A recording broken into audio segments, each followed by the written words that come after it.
Did sleep mess you up, or did you get up? No, Rita took me to see Joe Bonamassa last night. What an amazing show, man. So thank you for my ticket. Wow.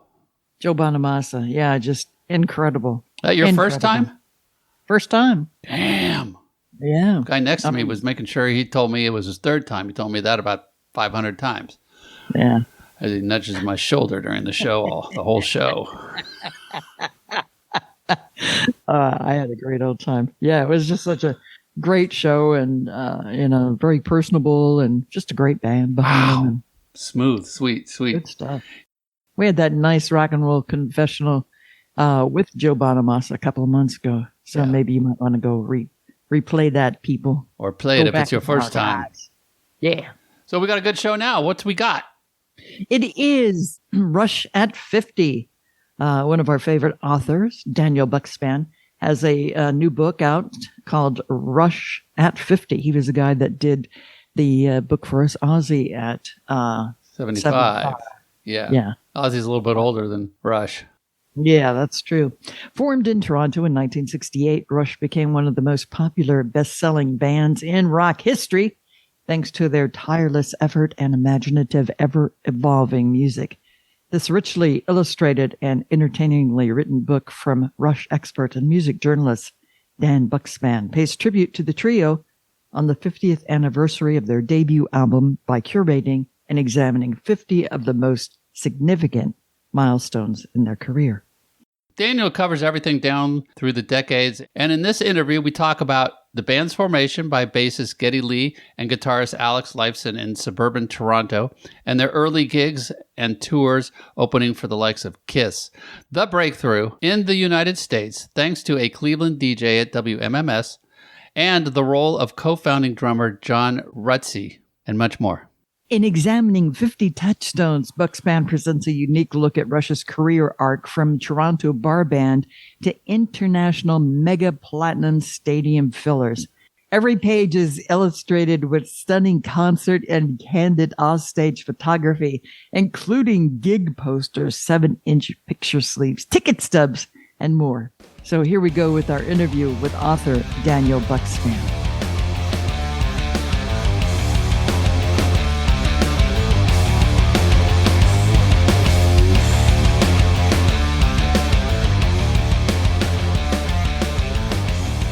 Hi, Daniel. Hello. Nice to see you again. Hey, it's time for another edition of Rock and Roll Confessional with Daniel Bukszpan. Nice to see you again, Daniel.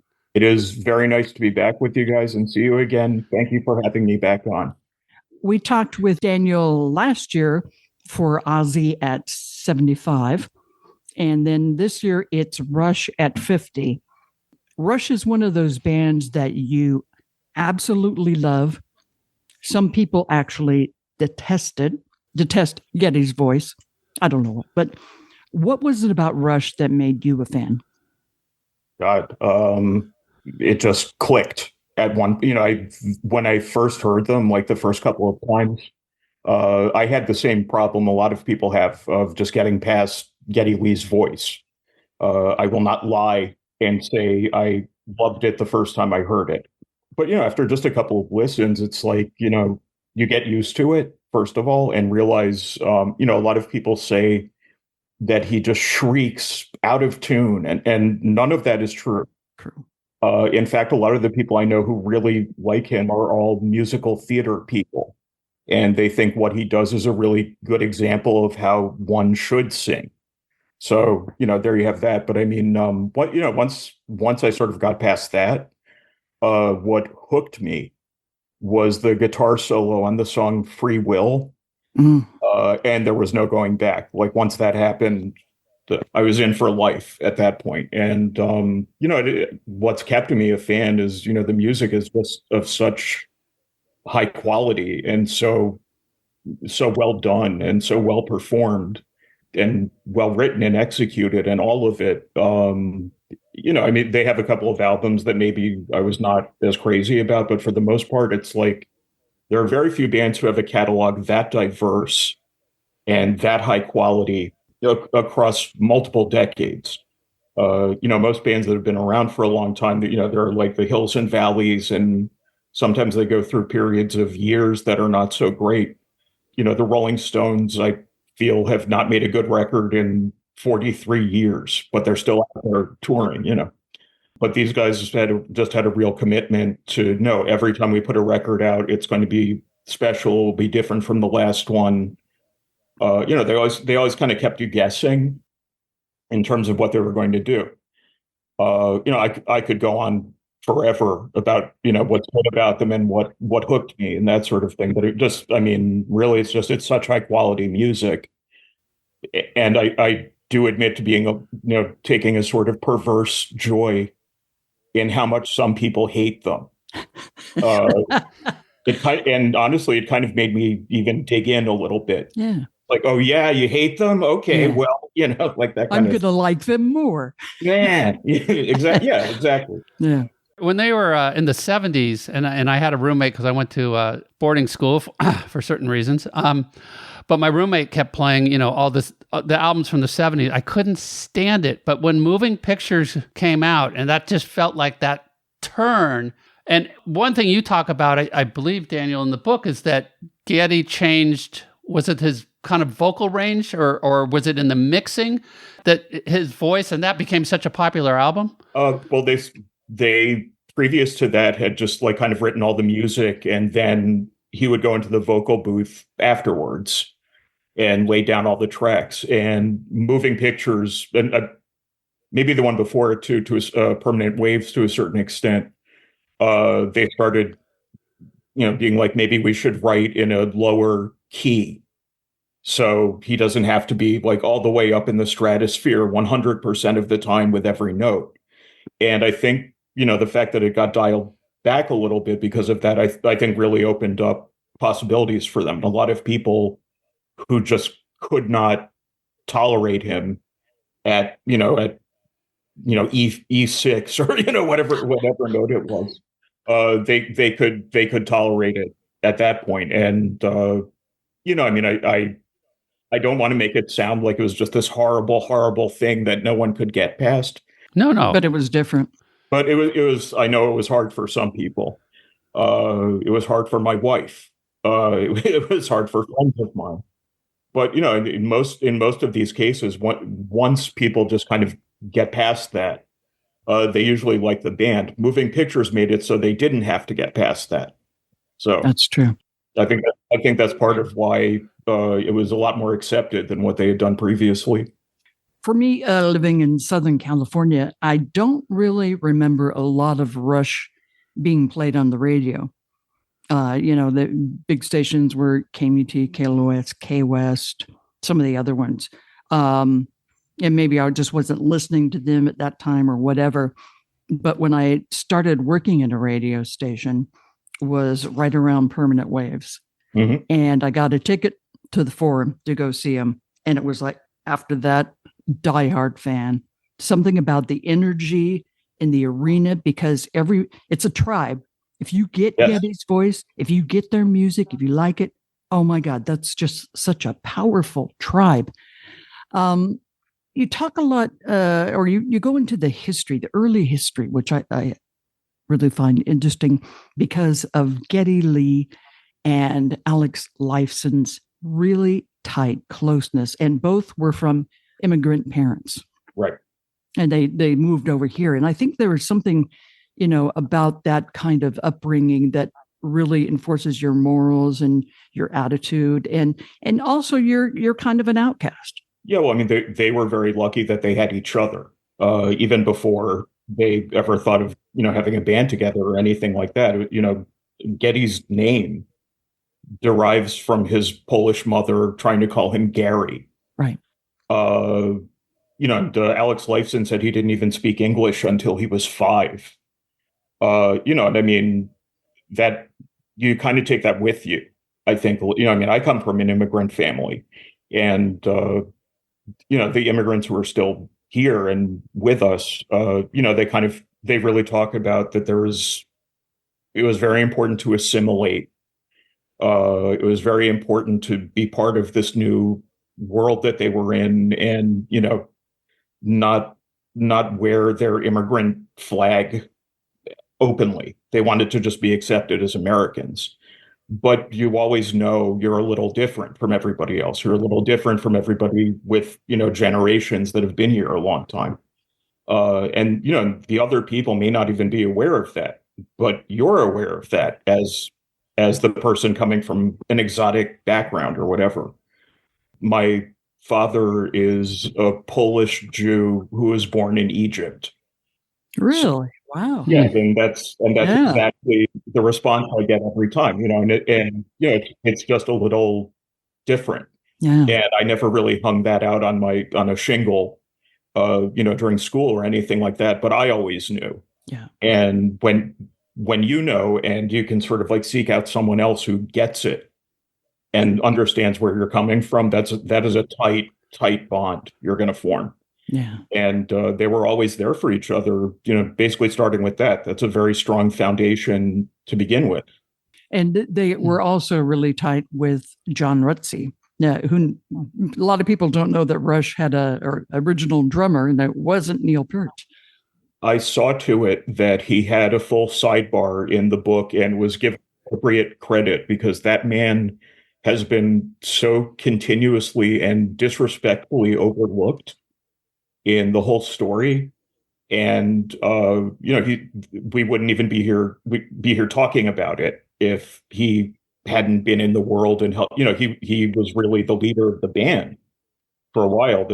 Geddy said that. And he had a couple of misfortunes, which was diabetes, which stopped him from being able to tour, and then being replaced by someone who's considered the greatest drummer who ever lived. That's a terrible place to be in, no matter, and I thought he was a great drummer. I thought, he kind of reminded me of Simon Kirke from Free a little bit, but, he didn't do the kind of really technical stuff that we've come to expect from this band.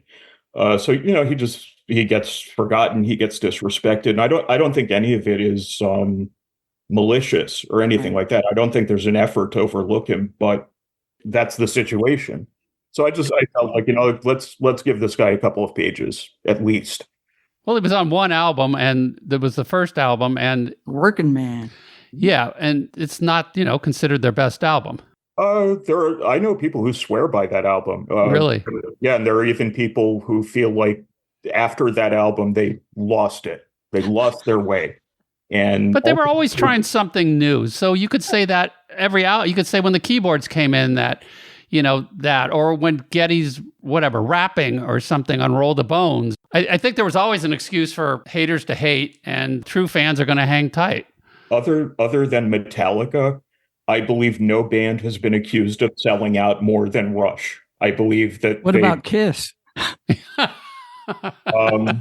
Okay. Is that really an accusation in their case? Is that really a band? Sorry. Let's not get into all that. Yeah, okay. But it was interesting that Rush opened for Kiss on a lot of the early tours. Yeah, and I mean, the music, obviously, the paths really diverged on what they did, but I mean, Gene Simmons had a lot of respect for them and really respected that they were willing to put the work in and willing to put the time in. He described touring at that time in the 1970s as grueling. That was his word. And I think, if you know a lot of musicians, if you've met a lot of your heroes, there are a lot of them who went on one tour and they're like, no, I'm never doing this again. This is horrible. And they just kept going and kept going, even when there were good reasons to stop. For that alone, they're deserving of respect, of just seeing it through and knowing that you have to work really hard and this is about the future and there will not be an immediate payout. And they were doing like 20 nights in a row sometimes. Like, God. Yeah, it will break you. If that's not what you really, really, really want to do, Starbucks is always hiring. Or become a session musician or something like that. So do studio work, And again, speaking of Kiss, sometimes, although we don't know that. Yeah. True. Yeah. Hologram. I'm just waiting for it. Rock and roll. There was the most recent video for the Spirit of Radio that came out was the animated version, which was excellent. There were 3 DJs that were spotlighted. 2 of them were ones that CW and I both worked with and were great friends with. Bob Coburn, who was one of the best jocks that I've ever heard. He had the national show Rockline, so he was pictured in it, and also Jim Ladd, who also we worked with at KLOS. And the other was a woman by the name of Donna Halper. Why don't you tell us about her? The mighty Donna Halper. Yeah. The great Donna Halper. Already I think she deserves points just for being a woman in rock and roll radio. Right. Which that's a boys' club. But she did it anyway. Right there, she's deserving of respect, in my opinion. But she gets sent this record by Bob Roper from A&M Canada.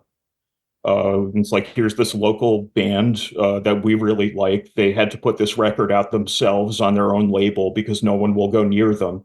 Check it out. And she rightly was able to tell that, she was working in Cleveland, and Cleveland was a big manufacturing hub. And she was like, wow, I'm working in a city where everyone is just like dragging their ass to work at 5 o'clock in the morning and, doing, on the assembly line and, doing this really again, there's the word grueling stuff. And this song, Working Man, maybe they'll like it. Who knows? And it resonated, and, she was totally right about it. They loved it. And she stayed with them and stayed friends with them throughout their entire career. So, to me, she's a lot more than just like the woman who played their first record. I have to say also, she gave me a lot of interviews for this book. Awesome. And she was very generous with her time. And I was very grateful to have her involvement. I feel like, she's very credible.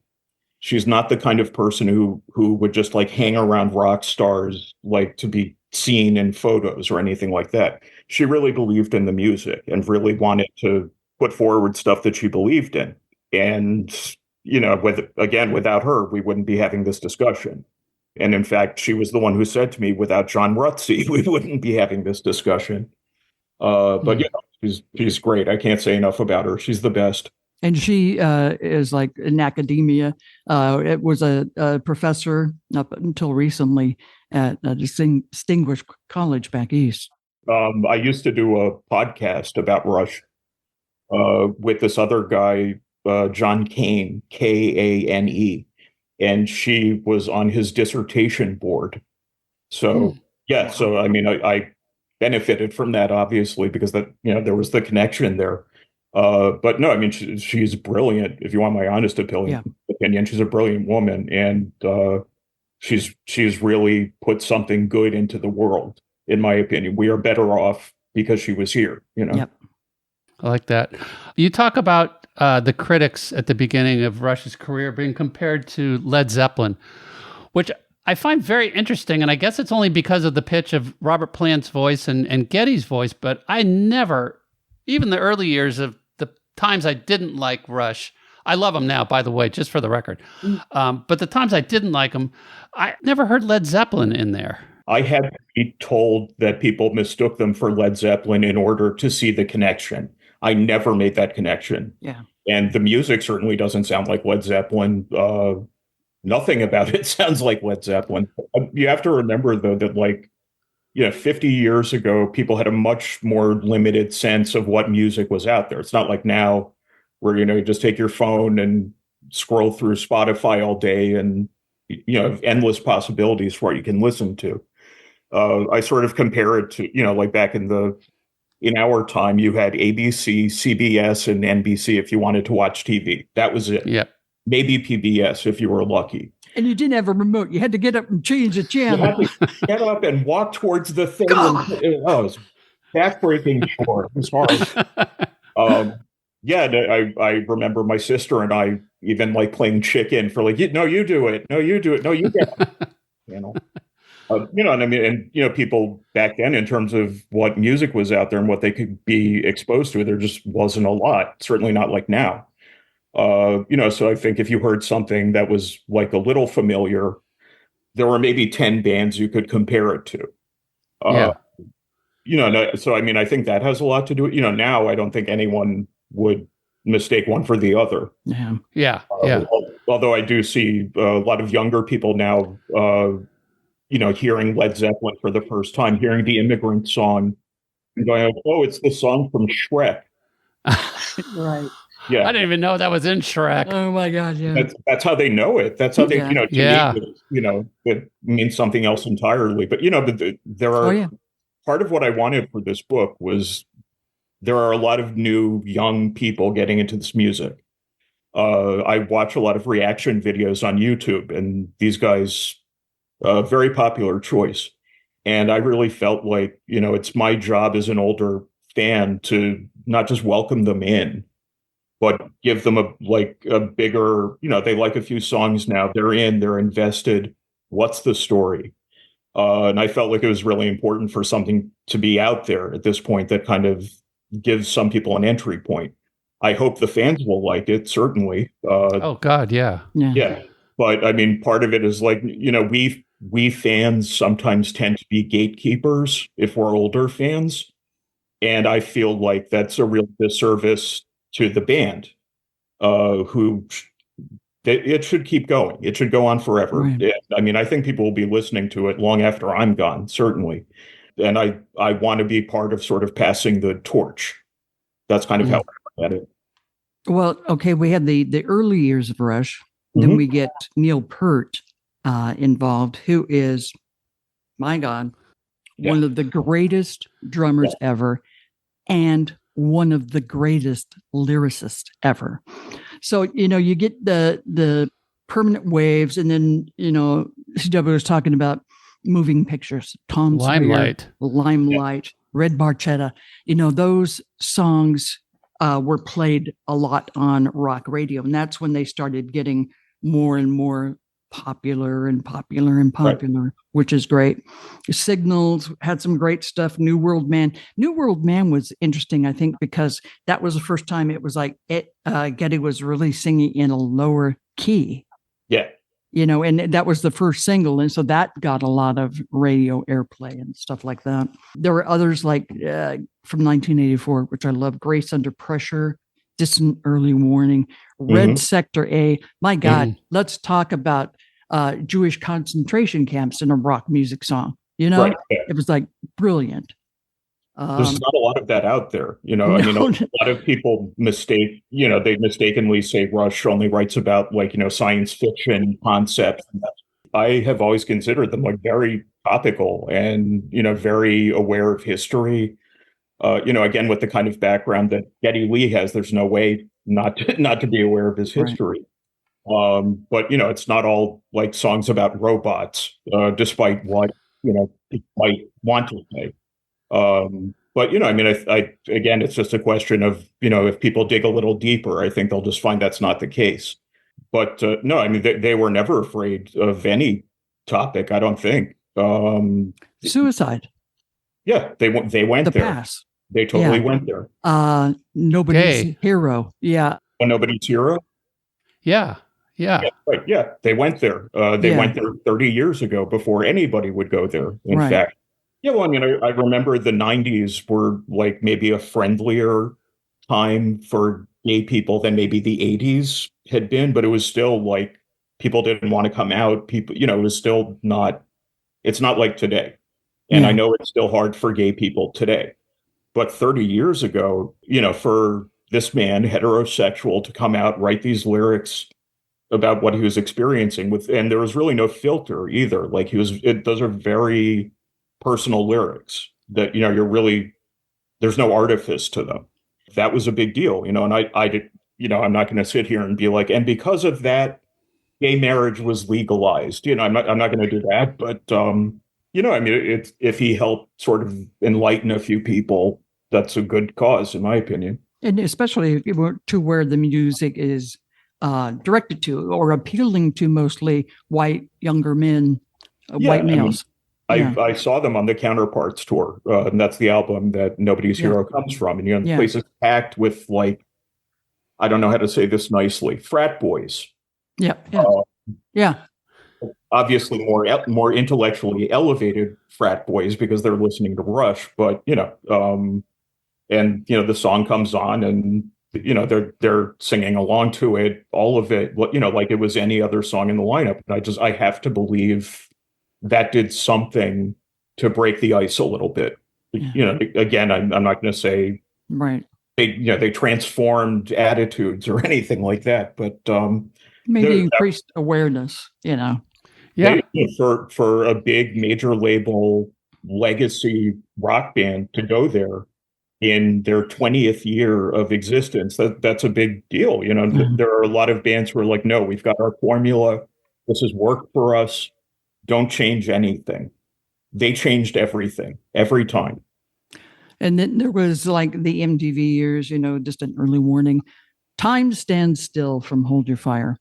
Yes. That was I just love it as a song. I don't, I'm not a video type person, but that song was, mainstream rock hit, I think it's the best song on the album, actually. Yeah, and it is. It's rare that I'll think like the hit is the good song on the album. Usually to me, the hit is the worst song on the album. Yeah. And not representative in any way of what the band actually does. Again, we're talking about Free. All Right Now. There is nothing else in the Free catalog that sounds like that. Completely unrepresentative of them. And that's the song everyone knows. But I'm sorry, that was a tangent, and now I've forgotten. It's okay. We Time do the stands same still. thing. Time stands Welcome still. to the club. Yeah. No, I mean the lyrics in that song have had meaning for me. I've gotten a lot out of it. All of us, I believe, on this call are over 29. Yeah, a little bit.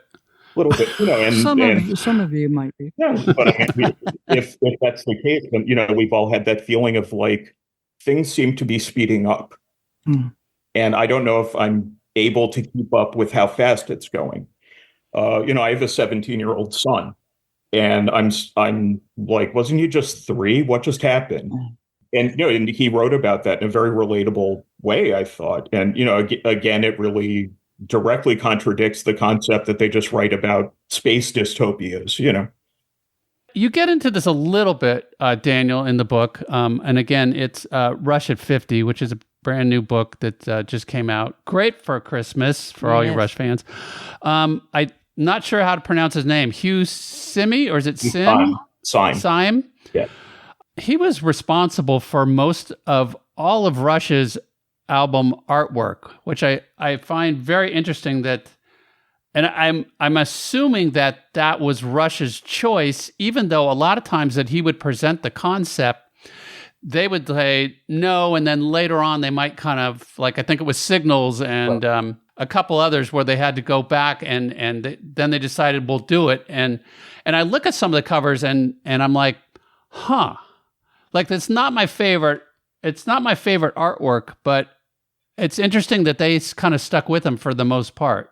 Well, I mean, he changed along with them. I feel like the covers really didn't. It wasn't like Iron Maiden where it's like the same thing over and over again. Which he did do, correct? Yes, he did. He created Eddie. No, he didn't create Eddie, but he did the cover for one of their least popular albums, and worked with them again. But no, I mean, he changed along with them. And, in some cases, the album covers, I think, were radically different from each other often. And honestly, I think that's a lot of why they were able to work with him for as long as they did. I think they felt by Signals, when they'd been working with the same producer, by then they were like, I think we need to kind of change things up here. They're starting to get to be a sameness to what we're doing. Hugh Syme, who did the covers, I think he changed it enough every time for them to keep going with him. It was sort of like the irony was, in order to stay with them consistently, you had to change all the time, or you weren't really along with them. I think a lot of people don't recognize that they always wanted every album to be different from the last one. And they saw any kind of repetition or duplication as, that's a strike. They missed it, and there are just not a lot of bands out there that I can think of that are that committed to every single time we're throwing out the old template and doing something new. I hugely respect that, even when it resulted in albums sometimes that I didn't care for. I did not care for Hold Your Fire, for example. I say so in the book, and I expect to get hate mail for that. In fact, I expect to get hate mail for a couple of things I said in the book, but we're not going there. Just an opinion. I'm a lone voice in the wilderness. That's all I am. No, that record. I went back when I did this book and listened to every single record in their catalog. And I listened to that one. I put on headphones to make sure it was like really, okay, I'm really in this. I'm feeling this in my body. And I realized that there's a lot going on in that album, and there's a lot more to it than you're going to see on like your first listen while it's in the background while you're vacuuming. But that's not what it's for. And so even though that's not my favorite album of theirs, I totally recognize that they took it absolutely seriously, treated it with the same seriousness they treated all their previous albums, and they meant it. What I would say went wrong in that album is I didn't get it, but they knew what they were doing. Just because I didn't get it doesn't mean they were wrong. Right. Now let's talk about Neil. My God, what a remarkable, genuine, great soul. Mm-hmm. I love the fact that when they were touring a lot, he would always go travel, not in a bus. He'd ride his bike maybe from like LA to San Diego, a regular bicycle, but he would also get on his motorcycle and do, in between Chicago and Detroit or something, do that. Always unique. His writing, unmistakable. Yeah. But my God, why does life have to be so cruel sometimes? Yeah, I mean, I'm assuming you're talking about his first daughter and his first daughter wife, passing away within 1 year of each other. I know that would have broken me. I know I would never have recovered from that in any way. And that's not to say it's not something he probably struggled with for the rest of his life. I'm sure he did. Even when he remarried, even when he had another daughter, that's just a massive trauma. And you don't just wake up one day and be like, I'm better. That doesn't work like that. No. But I mean, I was just glad he came back. I didn't honestly, when I heard about what had happened with his family, I was like, I think, yeah, that's it. There's no way we're getting this guy back. And he even said he was retiring at the time. And who could blame him? I have a wife and a kid, same as him. If they were both gone, I don't know how I would handle that. But Hugh Stein, the guy who did the covers, he said to me, like, musicians can't stop being musicians. And eventually he was like, I think eventually Neil just missed his friends and missed playing and just felt like it's time to get back to it. And that, and that maybe there was something in getting back to it also that was helpful for him, to help him kind of rebuild in some ways. And I mean, he was not looking for an exact replica of what he had before, but I was just so happy when I heard he had gotten remarried. Right. And especially when they had Olivia. Yeah. And I really took it as like, okay, well, the loop is closed now. Everything's fantastic. He's restored. Yay. And then I see the thing on Facebook saying that he had died of cancer. And that just, I mean, it's like, my God, how much punishment can you deal out to somebody? It just sucks. There's not much else you can say about it. Nobody really knew, outside of, I think, of Geddy and, Alex and, a few close people. Ray Daniels. He was still in the picture. Vic Wilson was still in the picture. Peggy Pichone, I think is how you pronounce her last name. Sadly passed away a few months ago, but she was one of the like handful of people that did. I think it was maybe 10 people that knew. Yeah. Just Close, the two guys in the band, his family, a couple of other people in management, and that was it. And I really respect that too, that he wanted to just keep himself private and not, I can't see him being like Shannon Doherty, like really being out there and being really public with his illness. I mean, for her, I think that's something she needed to do to be able to cope with what was happening to her. But, even going back just to his earliest lyrics, Neil was just a very private person. He didn't like being famous, as we know from the lyrics to Limelight, although he used the pronoun one instead of I. Yeah. So maybe he's not talking about himself. Who knows? But he was a private guy, and it was only because he was, the greatest drummer who ever lived that he was, that he came into the public eye. And I think if it had been up to him, if he could somehow have been the greatest drummer who ever lived, but did it privately, he probably would have done it. If there was some way to be famous but not famous, he would have done it. And he thought Buddy Rich was the best. And I loved that album that he put out, Burning for Buddy. Those two albums were great. Let's talk about the Rock and Roll Hall of Fame induction. That was here in Los Angeles. That was great. Jan Winter of Rolling Stone, basically said, came out and tried to introduce him. And then before he could say from Toronto, everybody was screaming, Rush, Yeah. I do want to give him a little credit for staying up there at the lectern and finishing his speech. Halfway expected people to start throwing like tomatoes and heads of lettuce at him and stuff like that. But I mean, I do respect a little bit that he was like, yeah, okay, fine. I have to stand here and take it. According at least to Donna Halper, at least what she told me, he really just had it in for them and really did not like their music and thought they were very derivative. And, him and, the people who had been with Rolling Stone since the 70s, like that was sort of the old guard. And they were all kind of on the same page in terms of, what kind of music they wanted to promote, what they wanted to champion.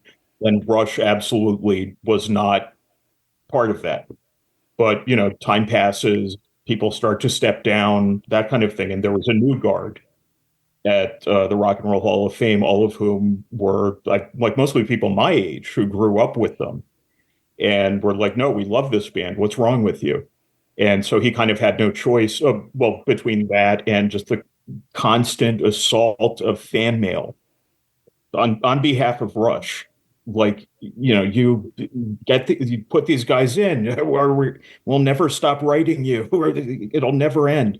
He maybe probably figured out, like, yeah, they're not kidding. They're not going to give me a moment's peace until I just give them the statuettes already. So, I give him credit for at least realizing the inevitability of having to acknowledge them and say something nice about them. Did Rush ever appear on the cover of Rolling Stone? No. Okay.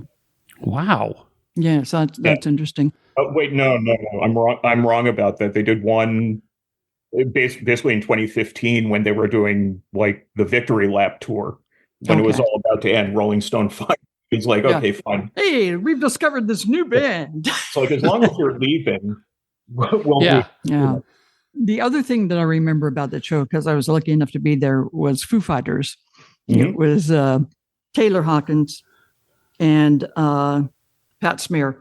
They dressed up like Rush and Goth and played 2112.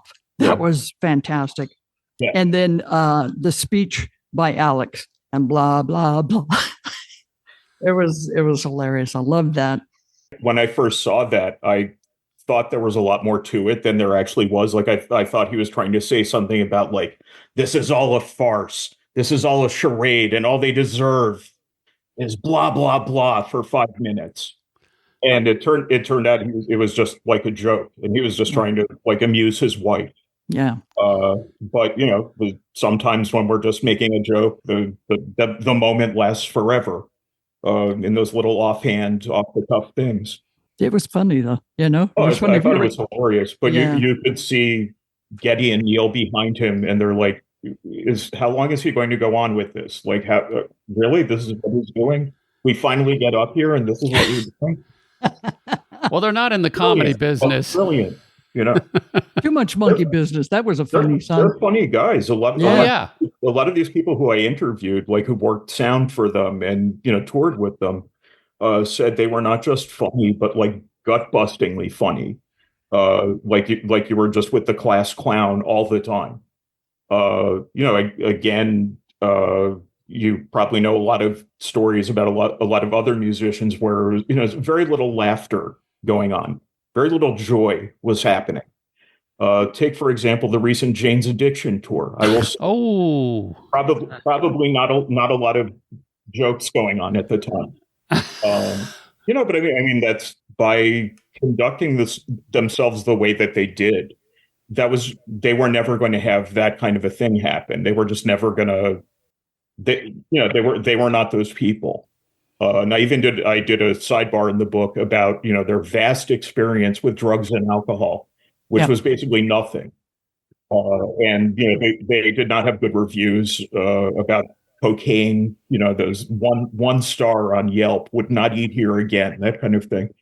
And there was a lot. I know there was a lot of pot going around at the time, and there was cocaine during the 70s, like they said. But they just never. They just were never that band, and if they were, they kept it to themselves. They would never, ever, ever, whatever problems they were having, would never let it play out on stage or in the records or anything like that. They had too much respect for their audience, and I have to say, when I saw this thing happen with Jane's Addiction, that did cross my mind. Whereas, like, you had all these people who were so excited to see this band come back, this band that they loved, that meant so much to them. And a concert ticket these days is not cheap. See them just, be like, well, fuck you all. I'm going to be drunk on stage and then punch my guitar player. It's so disrespectful to the audience. And Rush just had too much respect for their audience to do anything Absolutely. like that. It never happened. They were great. A couple times we did meet and greets for winners at the radio station, and so it was always just Alex and Geddy. Neil would go do his own thing. I never met him, but the times that I got to hang out with those two, and they were, like you say, they were very comical. On our website, there's a picture of Rita for what her credits to what she did. There's a picture of me. My picture is with those two, and they're just we're all kind of just doing this goofy picture. And so somebody took the picture and then they had it signed for me. And when I got it back signed, Alex had added horns to his head and crazy little characters. Yeah, I got to be at the last show. Wow. I went with Jim Ladd, and that was just an amazing experience. It was the first time ever that he came from behind the drum set and bowed with them at the stage. Yeah. And then afterwards, I mean, everybody was in a great mood. And I saw him again, and Jim Ladd said, you remember Rita? He goes, oh yeah, she's one of us. And that was like the highest compliment that anybody could have ever said to me. Yeah. So I miss him. Also, another great book to read besides yours, Rush at 50, is the Ghost Rider book. Oh yeah. I would recommend everything every member of the band ever wrote. I haven't read Geddy's new book. I haven't read that great. yet. You must make a point of getting out there. It's really quite entertaining. Great. In ways I was not expecting it to be. But Neil has, I think, like 6 books or something like that. Right. I even said so in my book. Like, if you really want the absolute authoritative story, read those books. There's nobody is better qualified to talk about Neil Peart than Neil Peart, and no one is better qualified to talk about Geddy Lee than Geddy Lee. Yeah. Alex needs to write a book, but I don't know if it's happening. But they were smart guys, and they were able to put together a sentence very nicely, There are a lot of rock books out there where you read the first sentence and it's like, oh, they hired a ghostwriter, obviously. Yeah. But in these guys' case, we know that's not true because it sounds like them. But no, most of the time, if you see like, I don't know, if there's a Perry Farrell memoir at some point, his wife wrote it. I'll say it. I'm sorry to keep like busting on them, but I can't help it. It just goes to show you that, if you're a great band, you got that great tribe, and Rush always treated their fans with immense respect. The meet and greets, even Neil was at one after Grace Under Pressure at the Pacific Amphitheater. That was the first time I met him, and it was like, wow, he's at the meet and greet, but too many people crowded around him, and he didn't do another really meet and greet. We did something with the radio station and Rush in a food bank thing, and we delivered the money, and they were all there, and then they all signed the picture that came back to us, and it was just a great band, and I can't say enough about Neil. And I want to ask both you guys, do you think that they would come back? I don't think completely, but do you think they would do a tour again with a different drummer as Rush? Absolutely not. But you saw him CW at the Taylor Hawkins memorial concert. They showed up. Alex and Geddy played along. Alex and the two surviving members certainly, I think, could do something. Not calling it Rush, where they have, maybe a few different guest drummers or something, something along those lines to really make it clear to people, this is not the replacement for Neil. This is a one-time get together because we love each other kind of a thing. Yeah. And maybe it'll happen again sometime, but, no promises. That's the only way I could see them really getting back out there again in any way. I can't see them, getting like Mike Portnoy and, we're Rush again and we're going to put on the kimonos and, I can't see them doing that. I don't think the fans would accept it either. Yeah. The fans certainly want them to come back and would love to hear them again. But I don't know. I think it would come off as kind of Kiss. Foreigner. Yeah. Well, Foreigner, I mean, my God. That's a hot mess right there. Yeah. No, again, I think it's like they have too much respect for their fans, right. I think. And I also feel very strongly that they're still really feeling the loss of Neil very acutely. The fans still are. I still am. Yeah. And, the idea of, maybe in 20 years, they'll want to do something. But it was a real wound. I never even met the guy. And when I got the news that he had passed away, I was working for CNBC at the time. So I did a quick obituary for him. And I'm crying the whole time and not even able to believe, I can't believe I'm typing these words, It's still, when I listen to their music, it's hard for me to believe that guy who is so brilliant and so skilled and had so much to say, like that, poof, where it's gone, Whenever we lose someone who we have a real attachment to, it's just hard to accept that that's not there anymore. It doesn't make sense. It feels like they should be there. I think also, Neil not being public with his illness makes a lot of people feel like he's still there somehow, like he still exists, and he doesn't. There was no lead up to it, so I think it was so much more shocking for us when we all heard about that. And it was the first week of January of a new year, and it was like, already? Yeah. No, that was literally the last thing I was expecting to see that day. I would never. Yeah. I didn't even know he was sick. Yeah. But Donna didn't know. Really?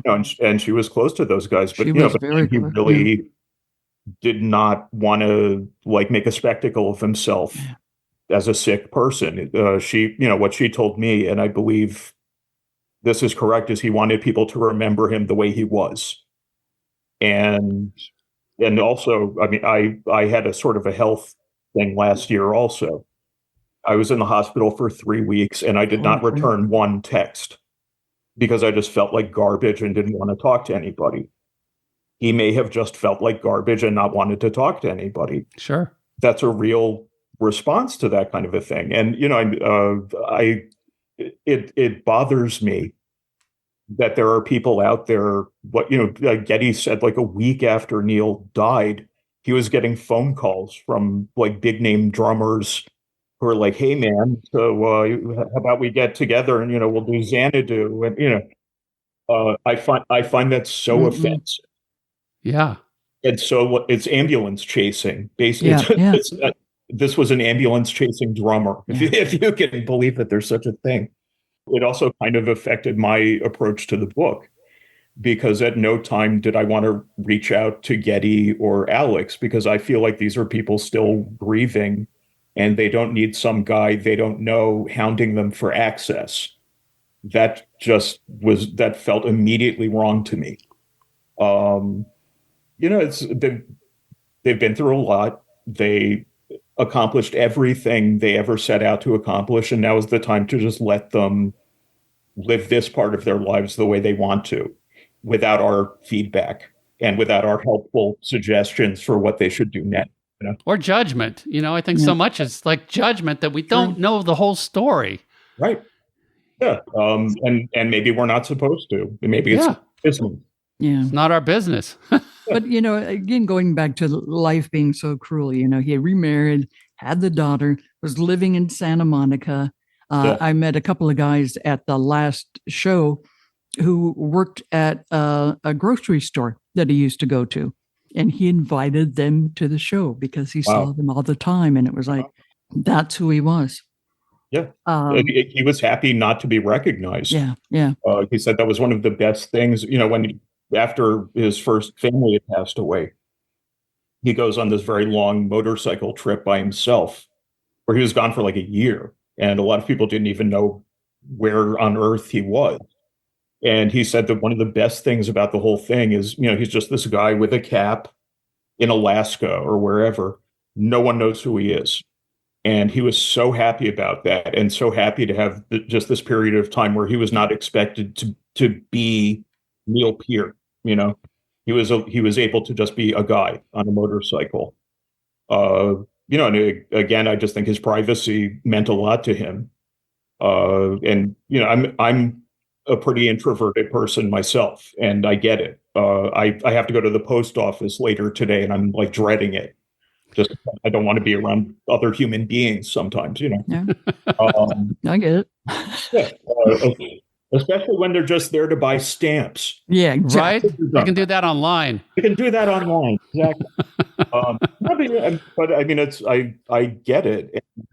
To the extent that like Geddy or Alex were more extroverted, they don't strike me necessarily as very type A people. I think they will slip into type A mode by necessity, like if there's an interview or something like that they have to do.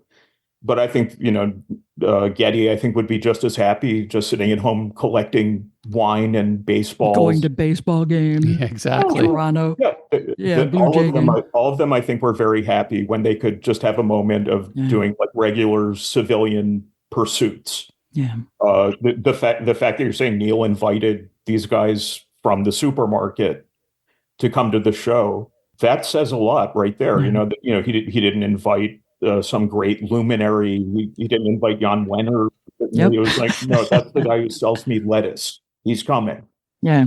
Yeah. It wasn't a big supermarket. It was just like a little market, Oh, so it wasn't like a super. No, it wasn't like, yeah. But anyway, just tremendous. And thank you so much for your time. I really enjoyed the book. Rush at 50. CW will put up all the links to that where people can get it in pictures of the book itself, which is it's a great I don't know, I call it like a mini coffee table book. It's perfect. Tons of great photos, writing, and pictures of memorabilia throughout their career, and 50 of the greatest milestone events. Yeah. So thank you, Daniel. And what do you got coming up? Another book in the future next year? Next Christmas? I am currently in the middle right now, like literally exactly in the middle of my manuscript for Iron Maiden at 50. Okay. We'll talk to you about that then next year. The idea is just keep Yeah. these going until I die, basically. So, but let's hope that's 40 more books then. Yeah. Absolutely. Yeah. So thank you, Daniel, very much. Take care of your health. And thank you for having enjoy me. the post office. All right. All right. Thanks again. You know, one of the things we did not talk about, which I did not know until I read this book, was that Geddy was actually fired from Rush, like, I think it was like the first year. Amazing book, great for the holiday season. So wait, Rita, you got to go to the very last Rush concert, which was at the Forum, which I found interesting because I would have thought it would have been like Toronto. Yeah, exactly. But, you know, Los Angeles was a huge fan base for them. And, you know, they always credited KLOS for really giving them such recognition in Southern California and just playing the crap out of that band. We did play the crap out of it. And they were really good to us. You know, like I said earlier, that there was quite a few times we did meet and greets. And one of them, for whatever reason, the winner didn't show up. So I'm just sitting in there with the record rep from, what was it, Atlantic? I forget what label they were on at the time. Atlantic. Yeah. And we're just sitting there with Alex and Geddy, and we're just sitting in this room, just sitting around shooting the shit. It was like, I'm like, where are all your other people that are coming to meet you? And like, no, this is it. So we just hung out. Like, how fucking cool is that? That's great. Yeah. Yeah. I love talking to Geddy about sports. He's a diehard baseball fan. And baseball collector, ball collector, yeah. right? Yeah. Like hardcore. Yeah. Hardcore. And I mean, in fact, if you go to Kansas City, the Negro Baseball Museum, he pretty much owns every baseball or donated every baseball, you know, that is in the museum, which is really phenomenal. So just really great, interesting guys. Love them a lot. Daniel's new book, Rush at 50, is out now and makes a great holiday gift. You can find it at Amazon. They have hardcover and Kindle versions, or you can check out your local bookstore. And speaking of checking out, check out our show notes on our website. That is, as always, rockandrollconfessional.rocks. There you can find links on some of the subjects talked about in today's show, including some sample pages from the book, some great Rush videos, and some other random things that were talked about in the show that we put up there. And if you're a new listener or an old one that is very slow at responding, please subscribe to our podcast wherever you listen. And also, we would appreciate it if you would take 1 minute to write a review and follow us on Facebook and Instagram. That's it for now, folks. And thank you very much, CW, for always looking up for that site of ours, Rock and Roll Confessional Rocks, all the news and music information and so forth. Right on, man. Got to keep up with the Joneses. That's right. You know what I'm saying? I hear you, Mr. West. All right, everybody. Thanks always for listening, and we'll be back soon. Ta-ta. Woo! Fucking did it. That was about 12 minutes of time I'll never get back in my life.